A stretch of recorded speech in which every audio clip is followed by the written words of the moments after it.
परमेश्वर के अति पवित्र नाम की अनुग्रहित इस सुबह में महिमा हो।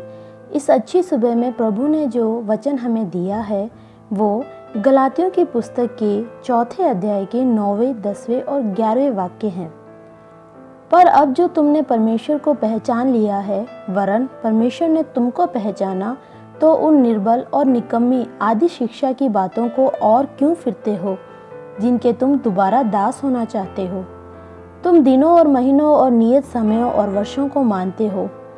मैं तुम्हारे विषय में डरता हूँ, कहीं ऐसा ना हो कि जो परिश्रम मैंने तुम्हारे लिए किया है व्यर्थ ठहरे।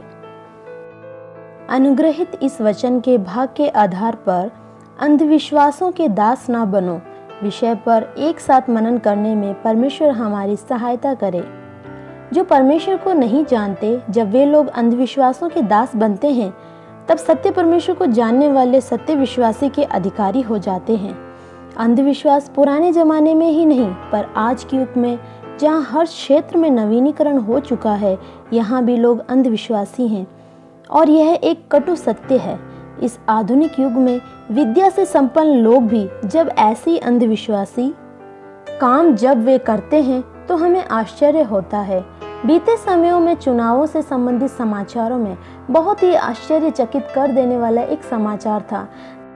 तमिलनाडु के एक गांव में हुआ एक किस्सा। एक स्त्री जिसने जिसे वोट दिया, जब वह जीत गया तो अपने पास के मंदिर जाती है और मंदिर के दरवाजे बंद थे, फिर भी उसने मंदिर के बाहर अपनी जीभ को काट लिया।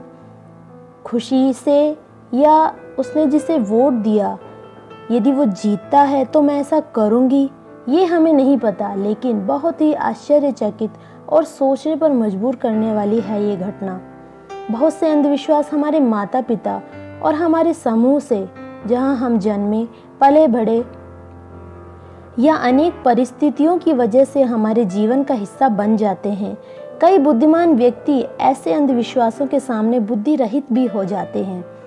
एक बार मैं बाइक पर जा रहा था, तभी मेरे सामने जाने वाले 2 युवक जल्दी से बड़ी ही स्पीड के साथ अपनी बाइक को घुमाते हैं और दूसरी साइड रोड पर चले जाते हैं। ये देखकर मुझे बहुत आश्चर्य हुआ कि एक बिल्ली के रास्ता काट देने से उन युवकों ने ऐसा किया। बिल्ली एक अच्छी पालतू जानवर है, फिर भी एक यात्रा शुरू करते वक्त यदि वह रास्ता काट जाए तो यह बहुत ही अपशगुन होता है। ऐसा मानने वाले लोग भी हमारे मध्य रहते हैं।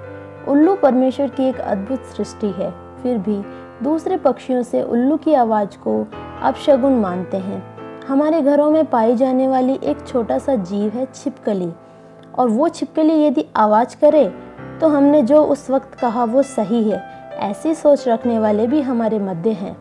नज़र लगना, यह सबसे बड़ा सोचनीय अंधविश्वास है।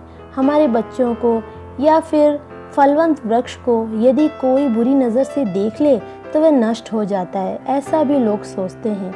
परमेश्वर ने बहुत ही आश्चर्यजनक रूप से मनुष्य की उत्पत्ति माँ के गर्भ में अदृश्य हाथों के द्वारा की है, और पूर्णता के साथ वह जन्म भी लेता है। वो माता पिता जो बच्चों को पालते हैं, वे इन बच्चों को नज़र से बचाने के लिए कान के पीछे, सिर पर, तलवों पर काला टीका लगाते हैं। यीशु मसीह और 12 शिष्य, कुल मिलाकर 13 लोगों में से यहूदा ने यीशु को पकड़वाया, इसलिए 13 की संख्या शुभ नहीं है।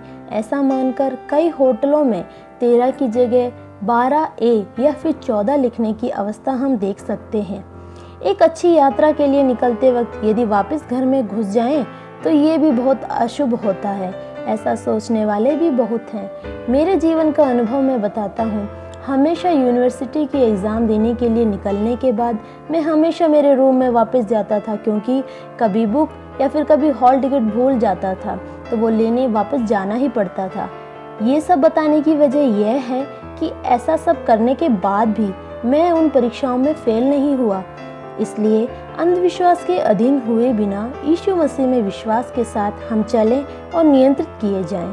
Have a blessed day.